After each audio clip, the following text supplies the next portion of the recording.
함께 오늘 우리 주신 하나님 말씀 함께 보도록 합니다. 구약성경 민수기 6장 13절에서 21절까지입니다.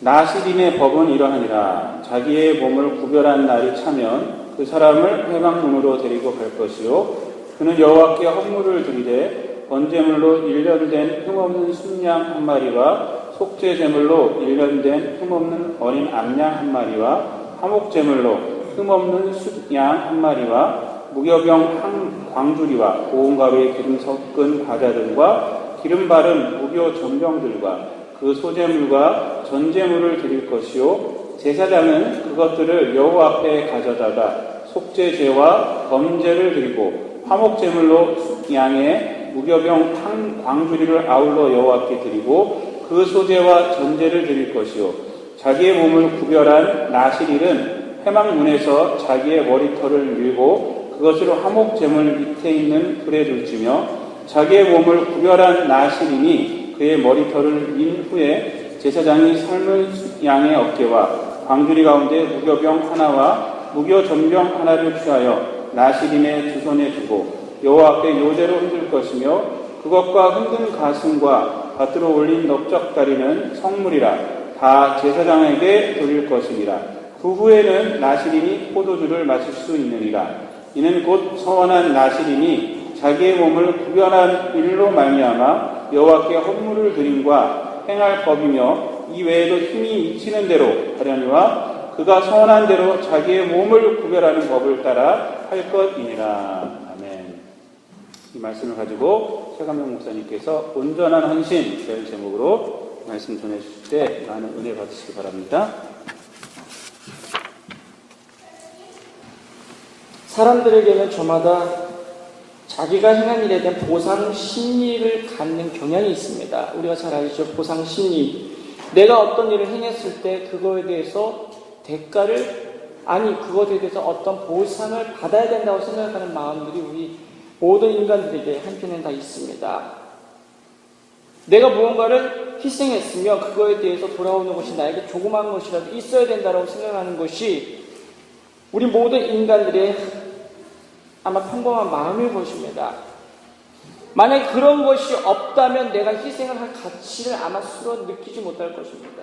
내가 이러한 고생을 했는데 이러이러한 고생을 했는데 내게 돌아오는 것이 아무것도 없다면 내가 왜 했을까? 후회와 그에 대한 분노를 품고 또한 그것을 알아주지 않는 사람들에 대해서 실망감과 또한 거기에 대한 많은 불만과 불평이 일어나게 됩니다. 그것은 이미 이 세상을 살아가는 기성세대 이상의 사람들만을 대상으로 하는 것이 아닙니다. 사람이라면 남녀노소를 가릴 것 없이 이러한 보상심리를 가지지 않은 사람이 없습니다. 내가 이만큼 드렸으면 나도 어느 정도는 받아야 된다. 얼마 전에 한국 뉴스 가운데 이런 기사 하나를 보았습니다. 요즘에 고등학생들, 특히 고3 학생들이 스마트폰을 투시폰, 여러분들 잘 갖고 있는 인터넷도 안 되고 채팅도 안 되는 일반 핸드폰으로 바꾼다고 합니다. 고3 학생들이.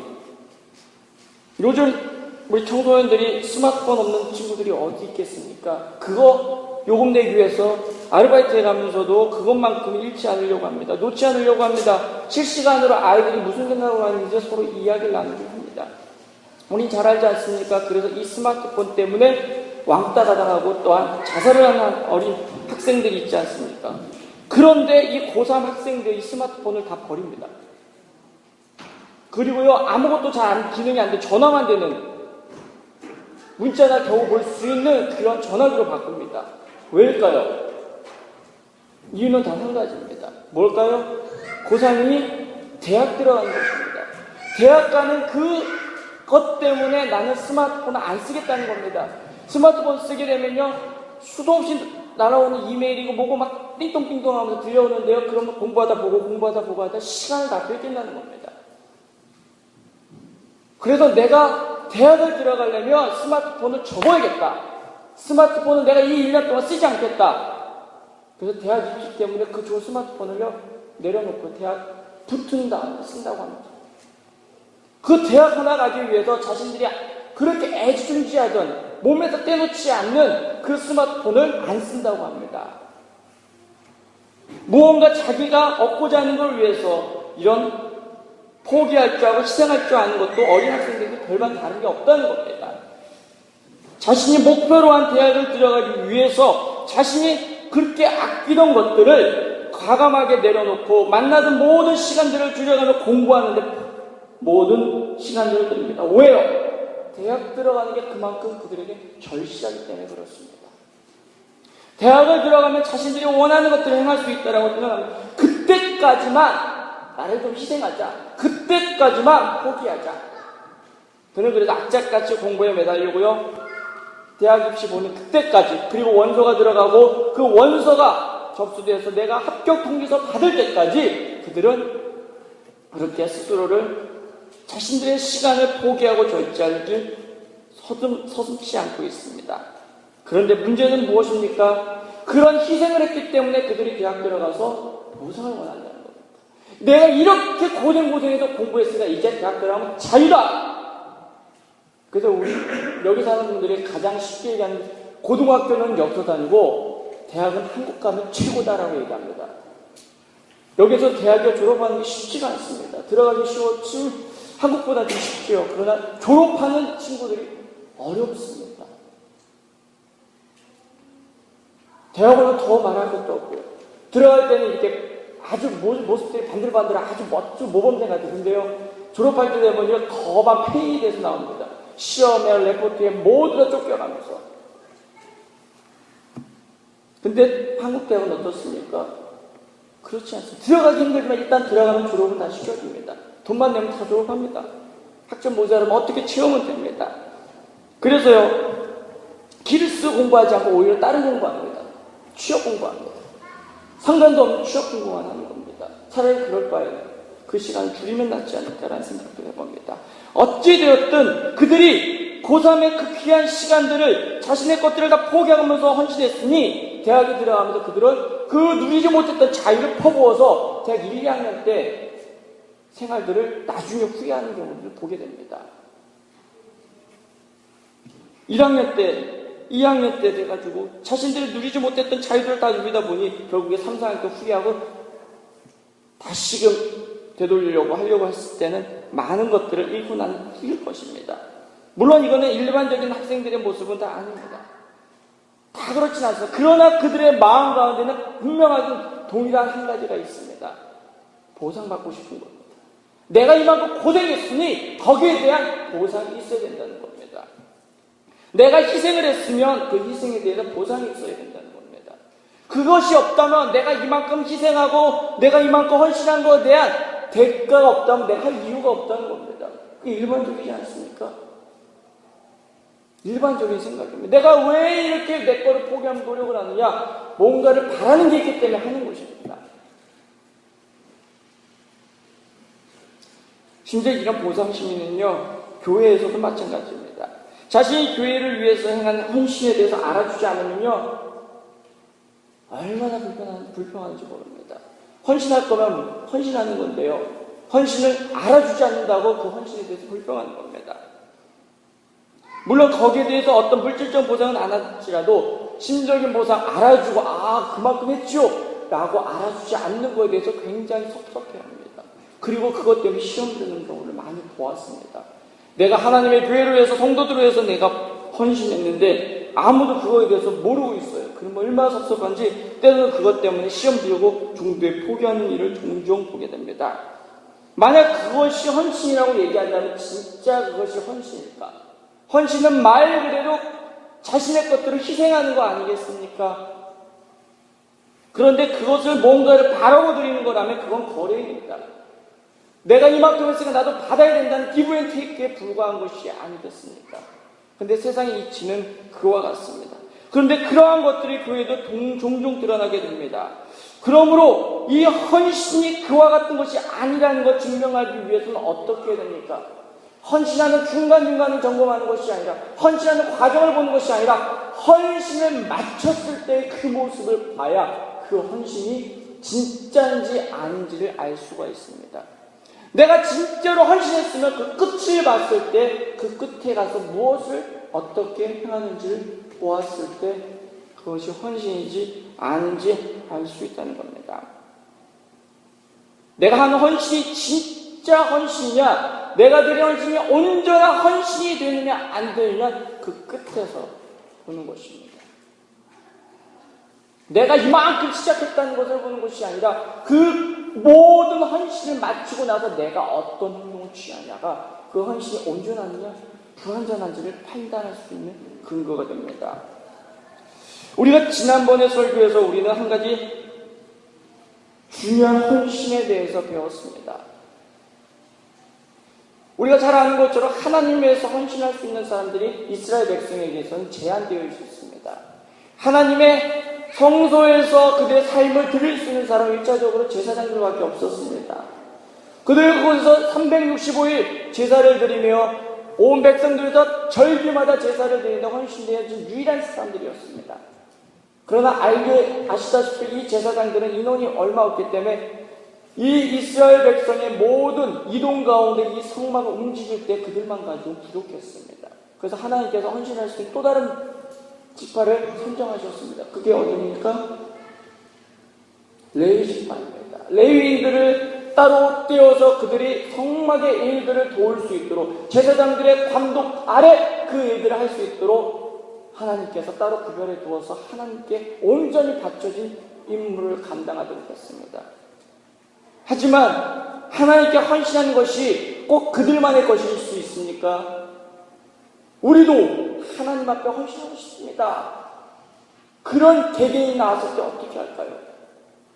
교회 안에서 오로지 하나님께 헌신하는 것이 목사나 전도사는 장로님이나 또한 기타 중요한 집사님들만 하는 것일까요? 일반적인 평신도들은 아무것도 할 수 없는 걸까요? 어린아이들은 할 수 없는 걸까요? 아닙니다. 그들도 마음에 부어주시는 은혜가 있으면 할 수가 있었습니다. 그런데 감히 어떻게 할까요? 하나님께서 그 길을 열어주셨습니다. 이스라엘 백성 개인에게 그 길을 열어주셨습니다. 그것이 어떤 것이었습니까? 나시린의 소원이었습니다. 하나님께 나를 완전히 구별하여 드리는 것입니다. 나를 하나님에서 이 지금 살아가는 삶에서 나를 꺼내어서 언제 하나님께 내가 드리겠습니다. 그것은 일정 기간이 되었든 평생이 되었든 하나님, 내가 이 기간 동안에 하나님께 내가 온전히 바치겠습니다. 그렇게 드리는 헌신이 바로 나시린 헌신이었습니다. 얼마나 대단한 것입니까? 하나님을 위해서 온전히 세상으로부터 자신을 딱 떼어 구별하여 하나님께 온전히 드려서 살겠다는 각오를 하고 나오는 것입니다. 그런 소원을 한 것입니다. 아마 그러한 시도만 한 것만으로도 대단할 텐데 그것을 맞췄다고 했을 때 어떨까요? 어마어마한 것이요. 대단한 거죠. 아마 그러한 사람들은 공동체의 믿음의 롤모델이 되기 충분했을 겁니다. 야, 바로 저게 참 믿음이야, 참 헌신이야, 나도 저래보고 싶어. 그런 마음이 있게 충분했을 겁니다. 왜요? 그들은 제사장도 아니었습니다. 레위인도 아니었습니다. 그럼에도 불구하고 하나님을 위해 제사장 못지않은 헌신을 행한 사람들이 바로 나시린이었습니다. 나시린 그 말 자체가 나를 완전히 일상에서 나를 구별해내는 거거든요. 그래서 우리가 지난 설교에서는 나시린에 대해서 기본적으로 3가지 금기사항이 있었습니다.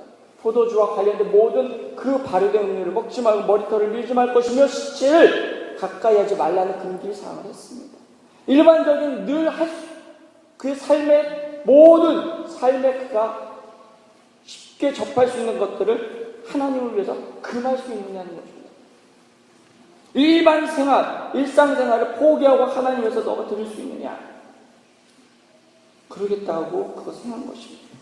그리고 그것을 맞췄다는 겁니다. 이것은 이스라엘 백성들뿐만 아니라 모든 믿음을 가지고자 하는 사람들에게는 존경의 대상이 되고도 남았을 겁니다. 하지만 분명히 기억해야 될 한 가지가 있습니다. 이미 서두에도 말했듯이 그 헌신이 가치가 있는 것은 그 헌신 자체가 아닌, 이 헌신 자체에 있어야 되는 것입니다. 다시 말하면 그것으로 인해서 내가 무엇을 얻으려고 했을 때 그 헌신의 가치는 사라집니다. 그런 마음이 들기 시작했을 때 그 헌신은요 물거품이 되고 말아버립니다. 이 나시리의 소원이 바로 그와 같은 것입니다. 예외가 안 되고 그 나시리의 소원이 진정한 소원이 되기 위해서는 바로 이 나시린의 소원의 기간을 다 마쳤을 그 시기가 정작 하나님 앞에 온전한 헌신을 드렸는가 드리지 않았는가, 판가름하는 기준이 되는, 또한 시작이 되는 시점이라는 사실입니다. 그래서 오늘 본문의 말씀의 시작은 이렇게 시작되죠. 이렇게 시작되고 있습니다. 13절에 나실의 법은 이러하니라. 자기 몸을 구별한 날이 차면 그 사람을 회망문으로 데리고 갈 것이요. 이 지역의 모든 사람들의 관심은 나실인 소원을 행한 사람들이 어떻게 그 소원을 행했는가, 거기에 있어서는 안됨을 보여주고 있습니다. 관심은 여기 있습니다. 그가 이 소원을 마치고 이제 어떻게 행해야 되는가, 어떤 행동을 보여주어야 그의 헌신이 참된 헌신이 될 수 있는가, 나아가 이 헌신을 통해 그가 어떻게 달라졌는지를 보여주는 것이 그 헌신의 참된 의미라는 겁니다. 많은 사람들이 행하는 것, 그리고 그것을 통해서 얻어진 결과로 가지고 많은 평가를 합니다. 그러나 그것은 시작에 불과합니다. 정작 중요한 것은 내가 헌신을 한 이후에, 그 헌신을 마친 이후에 어떻게 행동합니까? 그 이후 삶이 어떻게 되어지냐가 더 중요한 것입니다. 이것이 진정 하나님이 이스라엘 백성, 당신의 거룩한 백성으로 삼고자 하는 이스라엘 백성을 향한 하나님의 뜻이었습니다. 그들이 하나님을 향하여 무언가를 해보겠다라고 이야기하지만 정말 중요한 것 무엇이어야 되느냐? 그들이 행한 것이 아닌 행한 이후에 그들의 삶이 어떻게 되어지고 있느냐를 철저히 보라는 것입니다. 그때 비로소 그들의 헌신이 온전해질 수도 있고요, 그렇지 못할 수 있다는 겁니다. 그들의 헌신이 가치가 있을 수 있고요, 가치가 없을 수 있다는 겁니다.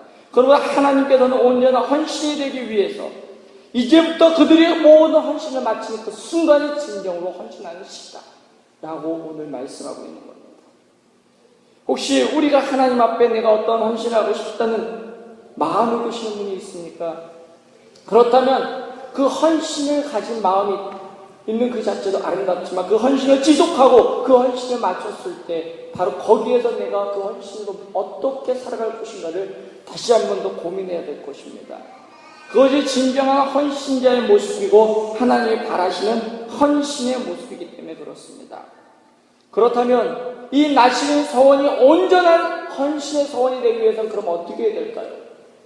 또 나아가 그것이 우리 하나님 앞에, 이 세상을 살아가는 그리스도인 앞에 하나님을 위해서 내가 이와 같이 헌신하겠습니다 고백하는 자들에게 그 헌신이 온전해지기 위해서는 어떻게 해야 되는가 말씀할 터인데, 그것이 우리에게 어떻게 적용될까요?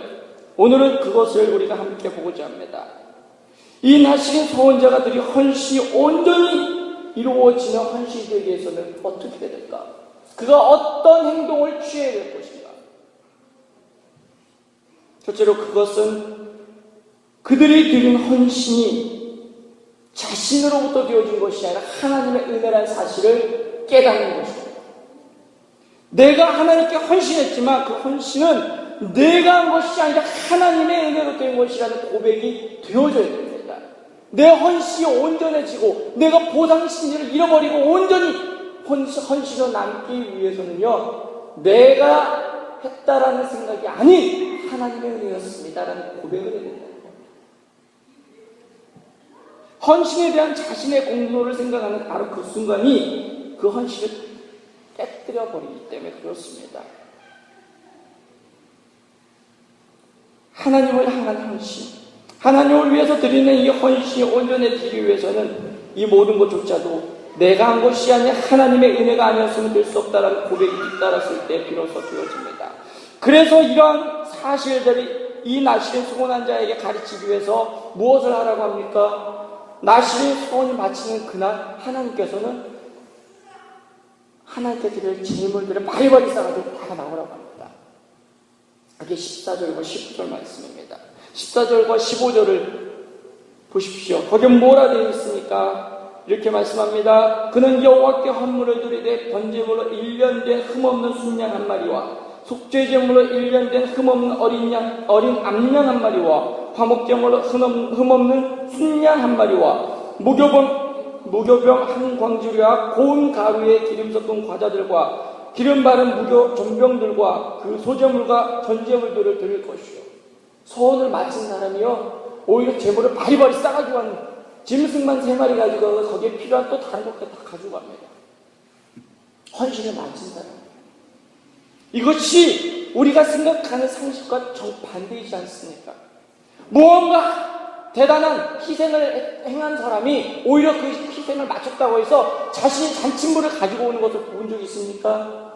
그렇지 않아요. 오히려 그가 받았으면 받았지, 칭찬을 받았으면 받았지, 그가 오히려 도리어 가지고 가는 일은 별로 없습니다.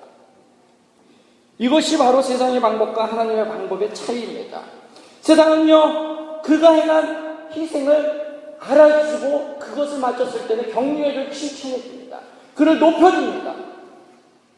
그리고 박수를 받게 해줍니다. 그런데 하나님의 방법은 다릅니다. 오히려 그 헌신한 사람에게 제물을 가져옵니다. 그리고 제사를 드리라고 합니다.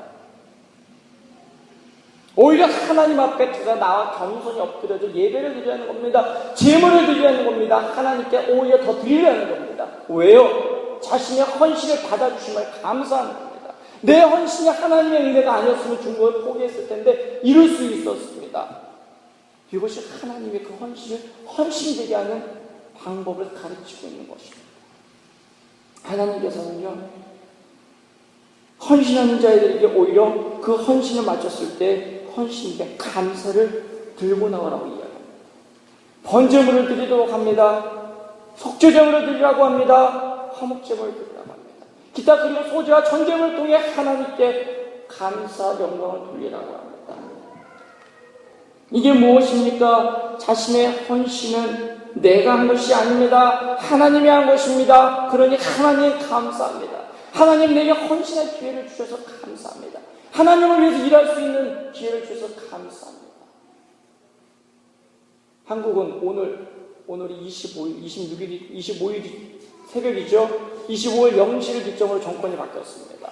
떠나는 대통령의 한마디가 제가 기억나는 게 있습니다. 위대한 국민을 위해 일해서 행복했습니다. 헌신은요, 밖으로 떠나는 것보다는 내려놓고 가는 겁니다. 오히려 감사를 돌리고 나가는. 그러면서 떠오른 게, 위대한 하나님을 위해서 일하는 백성은 감사와 행복이 넘칠 겁니다. 저는 그런 생각을 합니다. 하나님을 위해서 일할 수 있고 하나님을 위해서 드릴 수 있다는 것은 대단한 겁니다. 누가 하나님을 위해서 쓰임받을 수 있겠습니까? 역사상 여러분 다 뒤져보십시오. 하나님을 위해서 쓰였다라고 얘기한 사람은 그렇게 많지 않습니다. 거기에 우리의 이름이 쓰여질 수 있다는 것만으로도 대단한 영광이 아니겠습니까? 하나님 앞에 기억되는 이름으로 남는 것만으로도 대단한 것 아니겠습니까?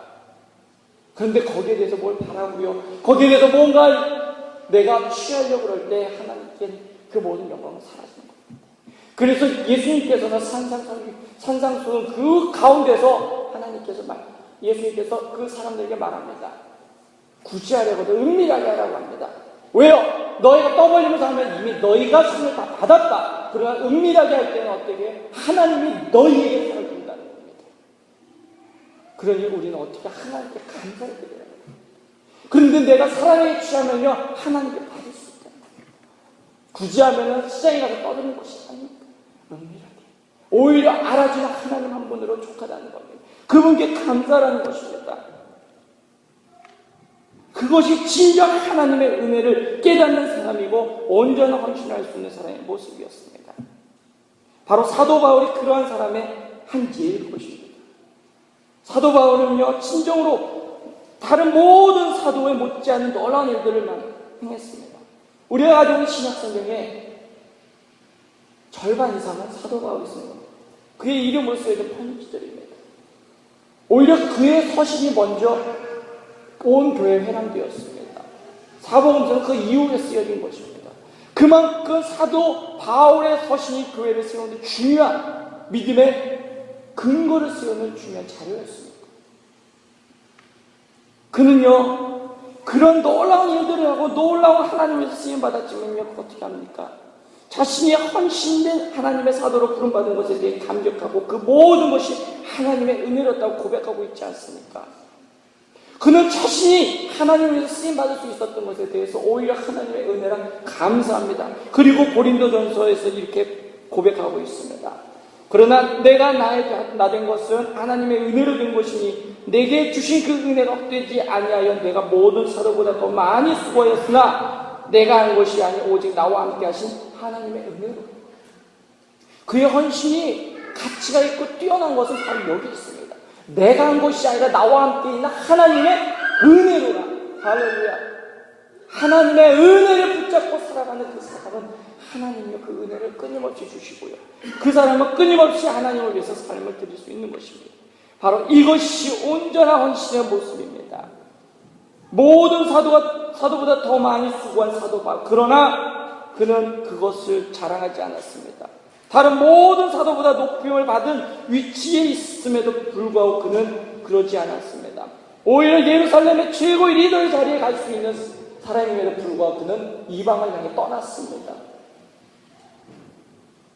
고생길로 차라리 나아갔습니다. 왜요? 그가 그와 같은 일을 할 수 있던 게 하나님의 은혜였기 때문이었습니다.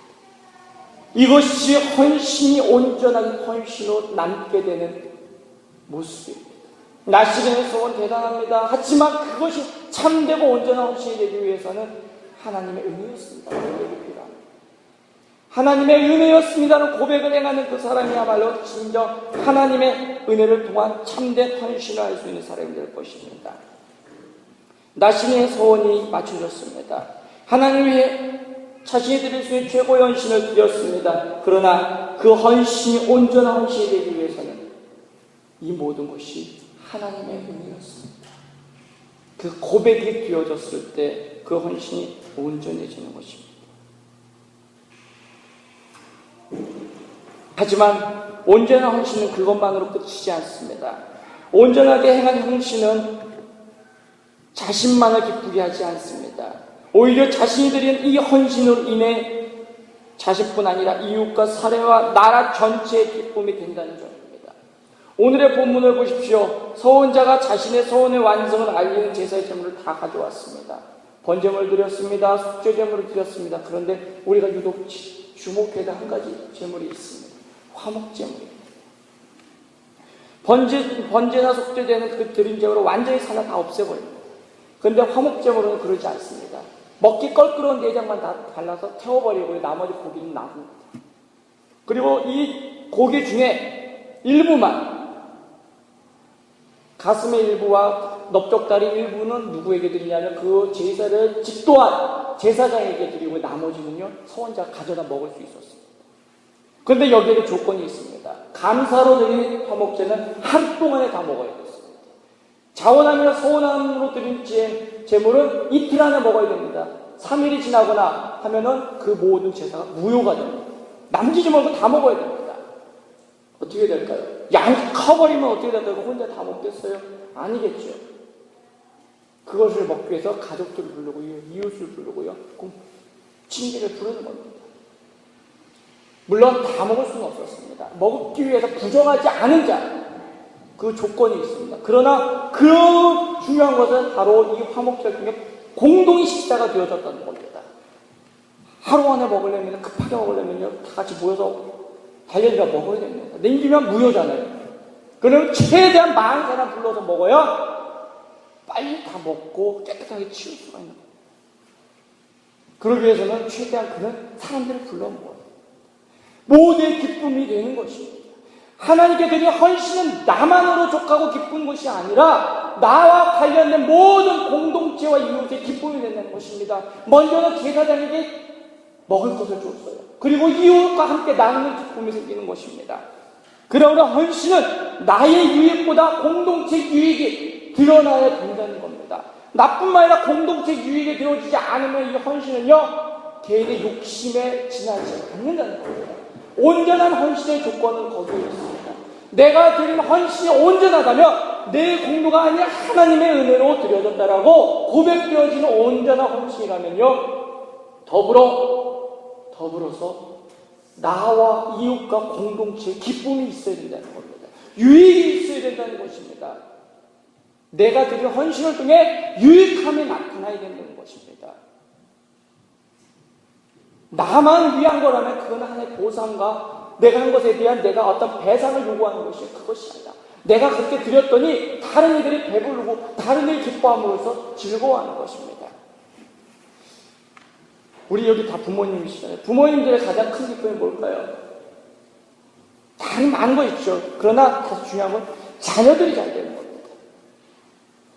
그 자녀들이 잘 되고 그 자녀들이 건강하고 하는 걸 보기만 해도 어떻습니까? 그냥 기쁩니다. 근데 먹어야 될 아이가 먹지 못하고요. 자라야 될 아이가 자라지 못하고요. 그리고 아이가 늘 문제 때문에 고민하는 거 보면 어떨까요? 내가 그토록 그 아이를 위해서 한 것이 아무 의미가 없었죠. 그의 기쁨이 내가 그를 위해서 다 드린 헌신과 희생이요. 그 아이의 잘됨과 그 아이의 행복함 하나 때문에 어떻게 해요? 다 보상이 됩니다. 그냥 아무것도 안 줘도. 그게 진정한 부모의 마음 아닙니까? 헌신도 그와 같은 것입니다. 내가 완전히 다 드렸어요. 그래서 그것을 이제 누군가 행복해지죠. 누군가 기쁨이 된다면 그것이 온전한 헌신이 된다는 겁니다. 근데 그게 나에게만 온다면요, 그건 헌신이 아니라 대가. 온전한 헌신은요, 이와 같이 공동체 전체의 기쁨을 몰고 옵니다. 그걸 바라보는 내가 그것으로 인해 기쁨이 되는 것이 행복한 것이죠. 나신의 소원을 통해서 그는 하나님 앞에 제사를 드렸지만 기뻐하는 사람은 무엇입니까? 굶주린 자들이 얼마나 기뻐하겠어요. 그걸 먹을 수 있어요. 함께 식사에 참여된 자를 얼마나 기뻐하겠어요. 내가 당신으로 이렇게 배불리 먹을 수 있습니다. 내 헌신을 마쳤지만 나의 헌신 맞춤을 통해 내 이웃이 기뻐하고 내 형제가 즐거워할 수 있다면 그것이 참 헌신의 가치라는 것입니다.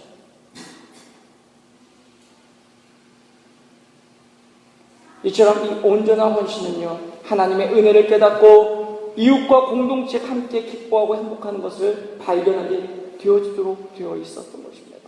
더 나아가 이 나신의 헌신이 온전하기 위해서 반드시 그가 해야 될 한 중요한 사실이 있습니다. 그것은 자신의 공로를 드러낼 수 있는 모든 싹을 다 잘라버립니다. 내가 이만큼 했었지 라고 할 수 있는 모든 기억을 다 지워버리는 겁니다. 자료를 다 날려버립니다. 그래서 내가 이런 것을 했다라는 것을 잃어버리는 겁니다. 우리가 잘 아는 것처럼 나시린 서원했을 때 그 많은 세 가지 중에 두 번째가 무엇이었습니까?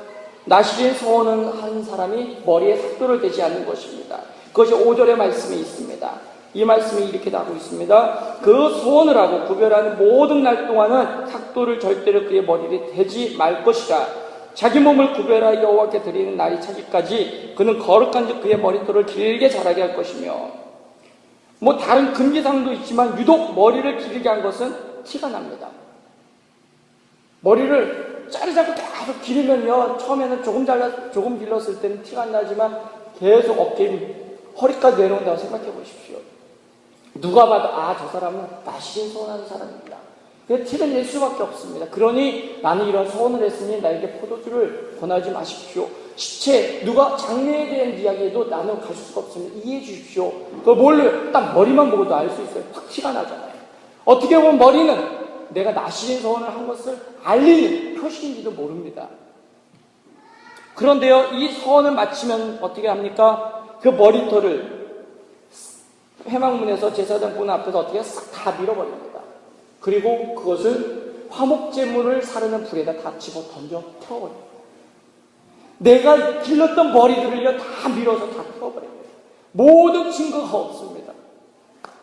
그것이 18절의 말씀입니다. 18절입니다. 자기의 몸을 구별한 나시린은 회막문에서 자기의 머리띠를 밀고 그것을 화목제물 밑에 있는 불에 불지며 자신이 나신일이었다는 사실을 알 수 있도록 해줬던 머리카락을 남김없이 자르라고 하나님은 명령하셨습니다. 이것은 내가 이런 소원을 한 것입니다 라고 알리는 표시였어요. 하지만 이 나시린으로 헌신 마쳤을 때 그 헌신의 상징과 표식이 될 수 있어 이 머리카락을 다 자르도록 합니다. 솔직히 내가 무언가를 하게 될 기념 남기고 싶지 않습니까? 얼마 전에 보니까 군에서 전역한 사람이 군 시절 쓰던 탄알을 가지고 왔다가 10년 전에 가지고 있던 탄알을 가지고 왔다가 목걸이 만들어서 여자친구에게 줬나봐요. 그걸 올렸어요. 그거를 지금 같은 이제 페이스북 같은 그런 이제 소셜 네트워크 사이트에다 올렸나봐요. 근데 그 사진 퍼지면서 국방부에 난리가 난 겁니다. 어떻게 이 실탄 두 발이 이렇게 나가는데 모르겠습니다. 그래서 그가 추적해가지고 잡혔습니다. 자기의 군 생활의 그 추억을 기념한다고 갖고 나온 겁니다. 저기엔 그것 때문에 꼬리가 잡혀가지고 오히려 그런 어처구니 없는 일을 당하게 됩니다. 여자친구는 뭣도 모르고 올렸다.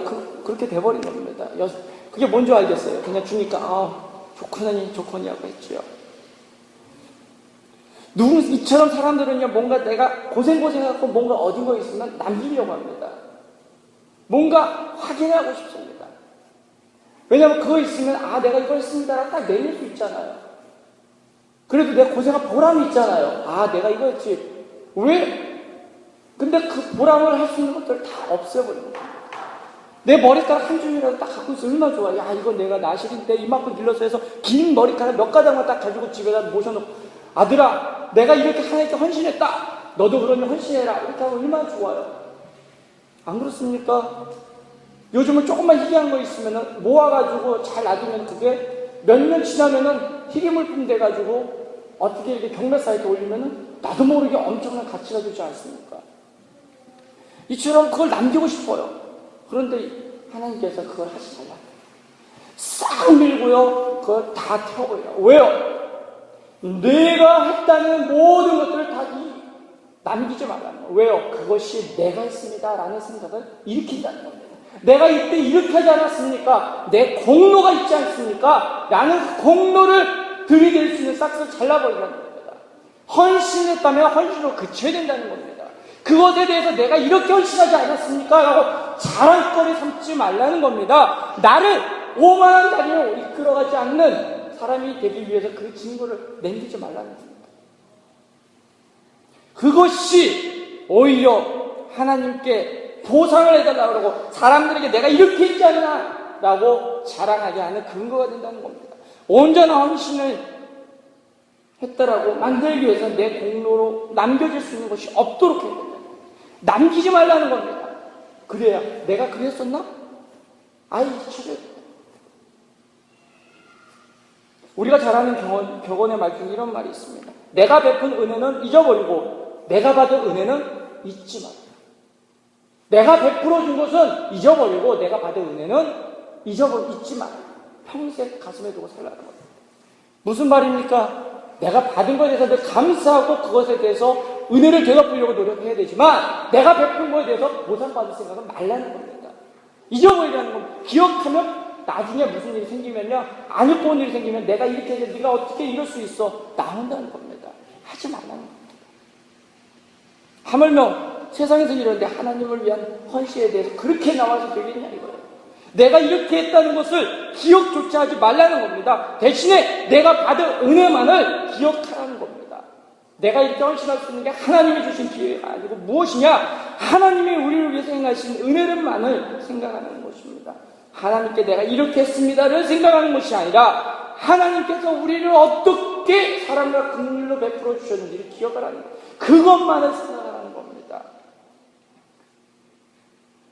솔직히 말하면 우리가 하나님께 행할 수 있는 것과 하나님께 받을 수 있는 것을 비교해 보십시오. 어느 게 더 큽니까? 비교가 안 되지 않습니까? 아무리 우리가 많은 것을 했다고 할지라도 하나님이 우리를 위해서 행하신 십자가의 사랑과 희생을 생각하면 비교할 수 있겠습니까? 그리할 수 없습니다. 우리의 삶을 통틀어 자랑한다 할지라도 하나님이 우리를 위해서 보여주신 그 사랑과는 비교할 수 없다는 겁니다. 그래서 사도 바울은요, 자신을 돌아보건대 내 자신을 드러낼 게 없다는 겁니다. 하나님 앞에 드러낼 게 없다는 겁니다. 드러낼 것이 있는데 오직 이것밖에 없다는 겁니다. 그러나 내게는 우리 주 예수 그리스도의 십자가 외에 결코 자랑할 것이 없으니 그리스도로 말미암아 세상이 나를 대하여 십자가에 못 박히고 내가 또한 세상에 대해 그러하니라. 아멘. 세상에 대하여 내가 내놓을 거라고는 예수 그리스도의 십자가 외에밖에 없다는 겁니다. 그 십자가를 생각하면 내가 한 게 없다는 겁니다. 자신의 공로를 내세울 게 없다는 겁니다. 오히려 내가 자랑할 수 있는 것이 그것밖에 없다는 겁니다. 내가 붙들 게 없다는 것입니다. 그런데도 우리는 작은 것 하나도 붙들고 놓지 않으려고 합니다. 내가 조금이라도 내가 이렇게 했었지, 한때는 내가 이렇게 했었지, 내가 한때는 이렇게 해서 내가 이렇게 했는데 그것을 어떻게든 잊지 않으려고 엮고 나갑니다. 하나님은 그 모든 고리들을 끊어버리라는 겁니다. 내가 무엇을 했다는 거 잊어버려라. 왜요? 하나님이 이미 다 기억하시죠. 내세울 필요가 없다. 그것이 하나님 앞에 온전히 서는 것입니다. 온전한 헌신은 그러므로 내가 온전히 죽어지는 것입니다. 하나님 앞에 온전히 죽어지는 것입니다. 그럴 때 비로소 온전히 하나님 앞에 삶을 얻을 수 있는 것입니다. 비록 내가 작정해서 행한 헌신이라 할지라도 그것이 끝났을 때 완전히 잊어버리고 되새기려고 해서는 안 된다는 것입니다. 그것을 되새기려고 할 때마다 우리는 내게 헌신을 할 기회를 주신 하나님의 은혜를 잃어버리고 내가 했구나, 내 공로를 찾게 된다는 것입니다. 내 공로를 잊어버리고 나아간 유일한 방법은 다른 것이 아닙니다. 오로지 십자가의 은혜와 그 일을 행하신 하나님의 은혜만을 생각하는 것입니다. 그리고 이렇게 찬송의 고백처럼 고백하는 것입니다. 주 안의 기쁨 누림으로 마음의 풍랑이 잔잔하니 세상과 나는 광고도 없고 구속한 주만 보이도다. 아멘. 구속한 주만 보이도다. 내가 간데 없고 오직 나로 인해 누구만 하나님만 보이고 십자가의 주님만 보이는 것입니다. 그것이 온전한 헌신이 되는 것입니다. 온전한 헌신은 그렇습니다. 하나님의 은혜를 깨닫는 것입니다. 온전한 은혜는 나의 유익이 아닌 공동체 기쁨과 행복을 통해 내가 기뻐하는 것입니다. 온전한 헌신은 다른 것이 아니라 내 공로의 삭스를 다 완전히 지워버리는 것입니다. 그럴 때 비로소 하나님의 은혜가 밀물듯 지워지는 것을 경험하게 되는 것입니다. 그러나 이런 온전한 헌신을 위해서 가장 중요한 한 가지 사실이 더 남았습니다. 그것이 무엇인지 아십니까? 그 헌신을 마치고 일상으로 돌아간 그 순간 당 자신이 변화된 삶을 살아야 된다는 것입니다. 내가 헌신했던 그 기간이 일상으로 돌아와서도 지속되어야 된다는 것입니다. 그 기간 동안에 딱 그치고 에라! 그리고 다시 변신하고 처음으로 돌아가는 것이 아니라 이제 내가 누렸던 그것을 통해서 내가 어떻게 달라졌는지 일상에서 보여주고 나가는 것입니다. 일상으로 돌아왔지만 그 일상이 예전의 일상이 되도록 만들지 말라는 것입니다.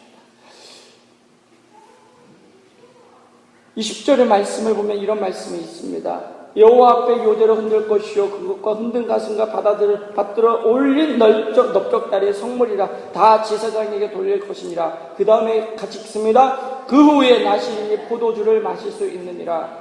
아멘. 그 후에 모든 걸 다 마쳤어요. 그 후에 뭐 한다고요? 포도주를 마실 수 있다. 시작할 때 어떻게 해요? 마시지 말라 했습니다. 이제 마시다. 다시 말하면 이제 일상적으로 했던 것으로 돌아갈 수 있게 된 것입니다.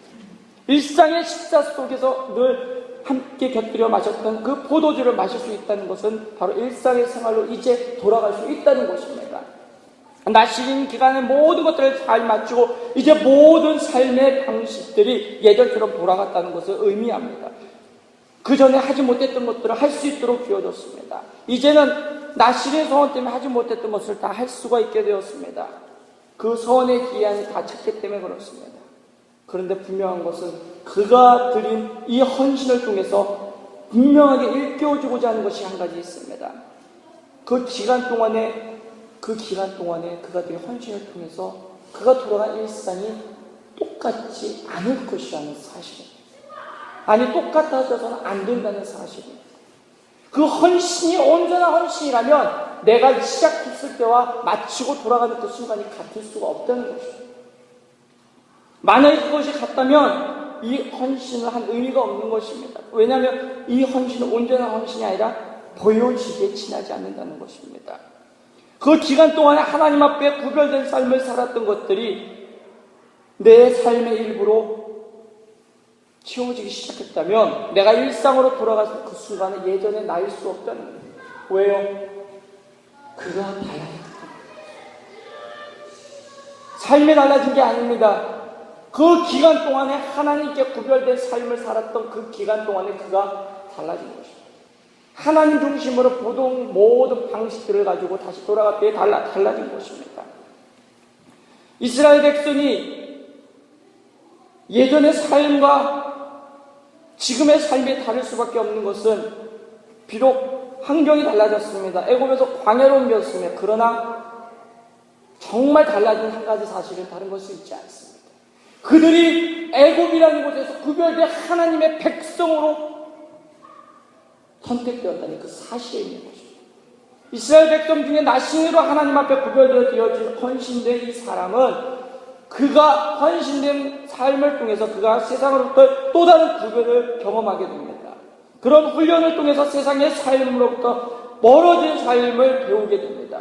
그럼에도 불구하고 그가 그 삶이 풍요롭다는 것을 하나님 앞에서 배웠습니다. 하나님을 온전히 바라보고 그 길간을 치어본 경험을 통해 그는 하나님의 방법을 쫓아가도 충분히 풍요로운 삶을 살 수 있다는 것을 배웠을 겁니다. 그렇다면 다시 일상으로 돌아갔을 때 그 삶을 버리고 다시 그 삶으로 돌아갈 거 예전의 삶으로 돌아가야 되겠습니까? 내 헌신이 온전해졌다면 이제는 예전과 같이 살 수가 없습니다. 달라질 수밖에 없습니다. 그 기간이 짧든 길든 간에 그는 달라질 수밖에 없습니다. 하나님의 방법대로 살아오고 하나님 때문에 구별되고 하나님 때문에 나 자신을 정결하게 살았던 그 기간 동안에 그도 모르게 변화된 것입니다. 그도 모르게 하나님의 말씀이 그의 삶 가운데 중심이 된 것입니다. 그의 헌신을 통해서 그가 변화된 것입니다. 비록 다시 광야의 삶으로 돌아오긴 했지만 그는 이제 더 이상 예전의 광야가 예전의 광야가 아니었습니다. 왜요? 그가 달라졌기 때문에 그렇습니다. 변화됐기 때문에 그렇습니다. 그가 헌신의 삶을 통해서 그는 완전히 이 광야를 보는 눈이 달라졌습니다. 이제는 하나님이 함께 하시는 이 광야가 아니라는 사실들을 배우게 된 것입니다. 물론 이것은 어떻게 보면은 이 나실은 개개인의 경험일 수도 있습니다. 그러나 이 개개인의 경험이 모여 공동체의 경험으로 되어진다는 것을 우리는 간과해서는 안 됩니다. 이것을 통해서 하나님께서 이스라엘 백성 전체를 향해 말씀합니다. 너희가 지금 광야에 있지만 이 광야가 너희를 무너뜨릴 수 없다는 사실들을 각인시키고 있는 겁니다. 그 광야를 대하는 사람이 달라지면요, 이 광야는 달라 보일 수 있다는 겁니다. 하나님과 더불어 산 삶을 경험한 사람이 광야로 돌아왔을 때 그 광야가 달라지듯이 이스라엘 백성이 하나님과 밀착된 삶을 살아가기 시작하면 이 광야가 더 이상 광야가 아니라는 겁니다. 광야를 바라보는 시각이 달라진다는 겁니다. 이스라엘 백성이 진정으로 하나님께 온전히 드리며 나아가는 그 순간 하나님은 그들을 이 광야에 있어도 광야를 경험하면서도 그 광야를 광야처럼 여기지 않도록 만들어준다는 겁니다. 왜요? 광야를 대하는 사람이 다르기 때문에 그렇습니다. 광야를 살아가면서도 여전히 그들은 거룩한 백성으로 살아가고 하나님 앞에 구별된 삶을 살아가면 살아갈수록 이 광야는 그들에게 더 이상 거칠고 힘들고 고통의 땅이 아니라는 사실입니다.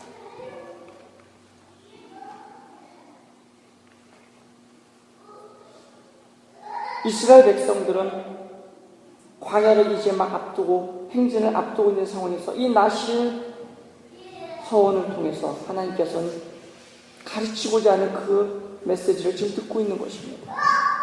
이제 조금 있으면 우리가 뒤이어서 나오는 아론의 축도를 통해서 어떻게 되냐면 이제 행진이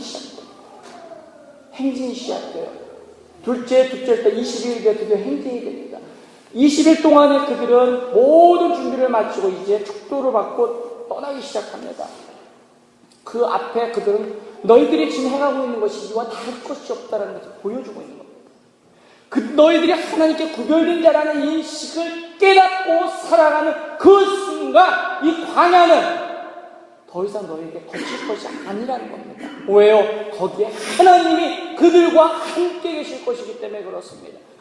그 광야를 걸어가는 그 순간 너희들이 광야를 달려보게 될 것이라는 것입니다. 이 20일 동안에 그들을 준비하면서 가장 되새기고 싶었던 한 가지 사실이 있다면 너희가 광야에 있지만 광야에 살아가는 일반 백성과 다르다는 것입니다. 너희는 누구냐라는 것을 알려주는 것입니다. 더불어 우리에게도 묻는 것입니다. 여러분들은 누구입니까? 내가 누구인지를 알 때 이 상황을 보는 방식이 달라진다는 겁니다. 나시로 헌신한 사람이 그 내가 누군지를 인식하고 삶으로 돌아가면 그게 달라 보이는 겁니다. 내가 누구인가를 이스라엘 백성이 누누 1장부터 6장까지 가르치는 겁니다. 다음에 이제 7장부터 거기까지는 이제 핵심적인 부분이기 때문에 또 다루겠지만요. 실제적으로 6장에서 끝나고요. 어디로 가냐? 10장 10절인가요? 9절로 넘어가야 됩니다. 이 이야기 전개상은 그렇게 돼요. 왜냐하면 7장부터 그 앞에까지 어디로 가냐면 한 달 전으로 넘어가게 됩니다. 어찌됐거나 하나님께서는 지금 행진을 마무리하고 있는 거예요. 준비를 마무리하고 계시는 겁니다. 거기서 가장 중요한 거. 제가 1장부터 누누 얘기하지 않았습니까? 근데 동일한 한 가지 사실이 있습니다. 그게 뭔지 아십니까? 너희는 하나님의 거룩한 백성. 이 한 가지만 놓치지 않으면요, 광야는 광야가 아니에요. 우리가 사는 세상이 더 이상 광야가 아니라는 겁니다. 근데 이걸 놓치면요, 비그리스도인이나 그리스도인의 별반 차이가 없다는 겁니다. 이스라엘 백성이나 이방 민족은 다를 바가 없다는 겁니다. 이것이 세상을 살아가는 데 있어서 우리에게 가르치는 것입니다. 그들의 진정한 세상 앞에 온전한 헌신으로 구별된 자로서 살아가는 방법은 바로 그것입니다. 하나님의 그걸 통해 눈을 가리키는 것, 거룩한 백성의 삶은 무엇입니까? 하나님의 은혜를 늘 깨닫고 살아가는 자들입니다. 그리고 하나님의 백성은 늘 나의 기쁨이 아니라 온 공동체의 기쁨, 하나님의 기쁨과 이웃의 기쁨을 통해 내 기쁨이 그 안에서 함께 더불어 나타나는 것입니다. 하나님의 백성은 더 나아가 나의 공로를 이 땅에 두고 살아가는 자가 아닙니다. 어디요? 하나님이 이미 다 아시고 계신다는 그 사실을 그냥 하는 겁니다. 그러므로 우리 그러한 사실을 알고 일상을 살아갈 때 바로 거기서부터 진정한 하나님을 향한 헌신이 이 세상에 드러나는 것입니다. 사랑하는 빛과 소금 성도 여러분, 우리가 살아가고 있는 세상은 솔직히 강야와 다를 바가 없습니다. 문제투성이고요. 우리가 해결할 수 없는 늘 많은 문제들이 산재한 곳입니다. 때로는 그것이 너무 힘들어서 우리가 수많은 밤을 지새워야 되는 경우도 있을 겁니다. 내가 어찌할 수 없는 문제 앞에 몸부림칠 때가 있을 것입니다. 그럼에도 우리는 어떻게 합니까? 이 광야 같은 세상을 살아갈 용기를 달라고 기도하지 않습니까? 우리가 이 문제를 씨름할 수 있게 해달라고 기도하지 않습니까? 이 감당할 수 없는 문제를 해결해달라고 기도하지 않습니까? 왜 기도합니까? 왜 기도합니까? 우리가 세상과 똑같이 살 수 있기 때문에 그렇습니다. 이미 내가 그들과 다르다는 것이 내 안에 있는 사람은 기도할 수밖에 없습니다. 하나님 하고 기도할 수밖에 없습니다. 내 밑바탕에는 내가 그들과 다르다는 것이 뿌리가 있기 때문에 그렇습니다. 왜 기도를 못합니까? 내가 다르다는 걸 모르기 때문에. 그럼에도 불구하고 문제가 있을 때 하나님 하고 외치며 부를 수 있는 사람입니까? 그러면 스스로에게 물어보십시오. 대답하십시오. 나는 하나님의 거룩한 백성. 비록 지금은 모자랄지라도 내 안에 그 뿌리가 있어. 하나님 도와주세요. 나 시인으로 거룩한 헌신을 안 하셔도 됩니다. 하나님 앞에 내 모든 걸 다 드리고 여러분들 평생을 안 사셔도 됩니다. 한 가지 사실.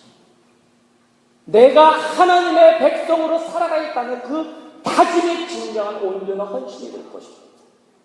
그것이 바로 좁은 길을 향해 가라는 주님의 명령입니다. 넓은 문이 아닌 좁은 문을 향해 부르시는 주님의 명령입니다. 그게 진정한 거룩한 헌신입니다. 그게 진정한 우리의 헌신을 온전히 하는 길이 될 것입니다. 사랑하는 성도 여러분, 그 헌신의 길로 들어가고 계십니까? 그런 헌신을 살아가고 계십니까? 저는 여러분들에게 약속합니다. 그 광야를 뛰어넘어 약속의 땅에서 영원토록 하나님의 영광을 누리게 될 것입니다. 이제 내가 누구입니까? 스스로 물어보십시오. 기도하겠습니다.